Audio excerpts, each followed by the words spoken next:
Hey everyone, and welcome to another deep dive. Today we're tackling a really fascinating and important topic. Uh-huh. It's all about first impressions, Okay. and specifically how those first few seconds of meeting someone can actually make or break social interactions for people with autism spectrum disorder. Yeah. You know, ASD, Right? we've been digging into some recent research on ASD and social perception, and Interesting. honestly, some of the findings were kind of surprising, even to me. Oh, wow. And our goal today is to really unpack all of this for you, Right. to help you understand those kind of hidden dynamics that can have such a big impact. Absolutely. So to jump right in, Okay. one of the things that really stood out in the research was this consistent negative bias Yeah. in how neurotypical folks, Right. people whose brains function in a way that's considered, I guess, typical, Yeah. perceive individuals with ASD. And this isn't just like a one-off thing. Research has shown this negative bias over and over again. And it's not just limited to one age group either. So you're saying this impacts both kids and adults with ASD. Exactly. It's something that seems to be pretty pervasive across the board. That's pretty disheartening to hear. Yeah. You'd hope that as people got to know each other better, Yeah. that initial bias might fade. Right. But is that actually what happens? Unfortunately, not really. Uh, Even with repeated exposure, getting to know someone over time, that initial impression, yeah. it tends to stick around. It's almost like there's this hurdle, Yeah, this invisible barrier. Exactly. And what's even more interesting is that Yeah, what is it? this bias, it doesn't seem to be about what people with ASD are saying. It's more about how they're saying it. Oh, that's really interesting. Yeah, it is. So their communication style Right. is really what's making that first impression. Yeah, it's a big factor. Wow. And this is where things like facial expressions and body language, Yeah. even just a photograph. Hold on. You're saying that even a static image Yes, can trigger this bias. it can. That's wild. It really highlights It really does. how deep-seated these reactions are. When you think about the impact of all of this, Yeah, it's kind of a lot to process. it is. I mean, imagine for a second being in the shoes of someone with ASD Okay. and constantly encountering people who are less likely to initiate a conversation with you, who seem uncomfortable, Right. who maybe even avoid you. Yeah, That must be incredibly isolating.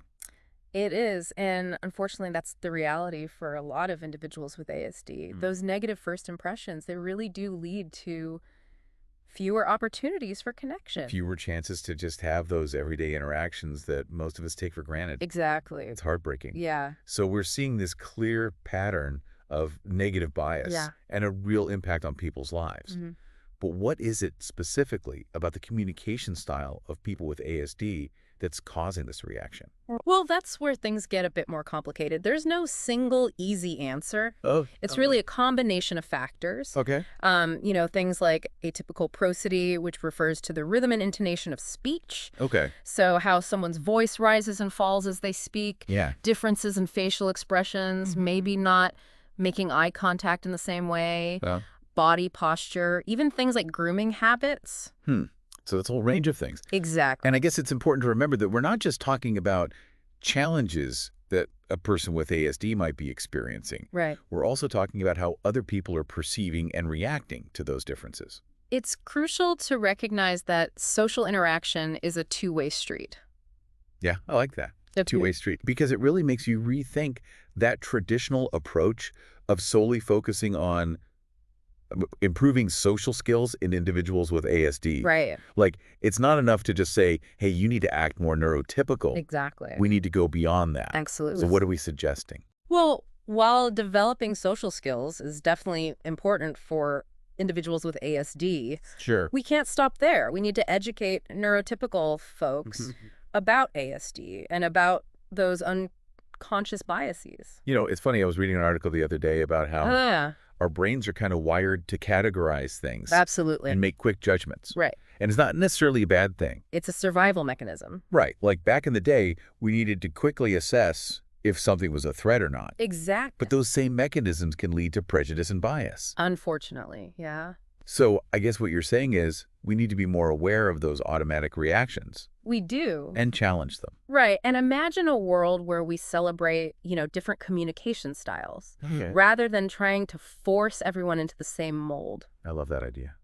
It's about embracing neurodiversity, Yeah. recognizing that there's no one right way to communicate. And appreciating the unique strengths and perspectives that individuals with ASD bring to the table. Exactly. So as we wrap up here, what would you say are the key takeaways you want our listeners to remember? Well, I'd say the biggest one is that first impressions matter, like a lot. Yeah. And for people with ASD, those first few seconds can be heavily influenced by these unconscious biases. Which sadly can make it much harder for them to connect with others and build those relationships we all need. Right. So we need to be aware of that Absolutely. and challenge our own biases. Yes. And remember, social interaction is a two-way street. Love that. We all have a part to play in creating a more inclusive and welcoming environment. So I'm going to leave our listeners with one final thought to chew on. Okay. What small changes can you make in your daily life to be more aware of those biases and to create a more welcoming and inclusive world for individuals with ASD? It's about taking that first step, no matter how small. Because even those small steps can make a big difference. And if we all do our part, we can create a world where everyone feels seen, heard, and accepted for who they truly are. That's the goal. That's the goal. Thanks for joining us for this deep dive. My pleasure. Until next time. Ever find yourself kind of zoning out, just thinking about how your brain actually makes sense of everything around you? Oh, all the time. I mean, it's not just seeing and hearing. Yeah, at all. It's like our brains are using all our past experiences to figure things out. Like a giant database. Exactly. And that's what we're diving into today, this idea of perceptual inference. And, get this, how it's linked to autism. Plus, we'll even be talking about LAD, loss of autism diagnosis. A lot of people might not even know that's a thing. So, ready to get our minds blown? Always. Okay, so first things first, let's break down this perceptual inference thing. All right, so picture this. You're walking down the street, right? Yeah. And you see this, blurry shape way off in the distance. Okay, got it. Your brain doesn't just go, oh, blah, whatever. Definitely not. It's instantly trying to figure out, what could that be? Makes sense. It's like, is it a person? A car? A giant pigeon? Giant pigeon, huh? But seriously, it's using all your past experiences to fill in the gaps. So basically, our brains are like super sleuths. Exactly. Always on the case, piecing together clues. Love that analogy. But how does this all connect to autism? Well, this study we're looking at zeroed in on something called contraction bias. Okay, contraction bias. Which is basically a way to actually measure Bayesian inference. Sounds complicated. It is a bit, but think of it like this. Bayesian inference just means using what you already know to update your beliefs. Okay, I think I'm following. So contraction bias is our tendency to perceive things as being more similar to what we've experienced before. So the more familiar something is, The more likely our brain is to categorize it that way, yeah. makes sense. But how did they test that? With tones. They had people listen to a series of beeps, basically. And what they found was individuals with ASD showed a weaker contraction bias.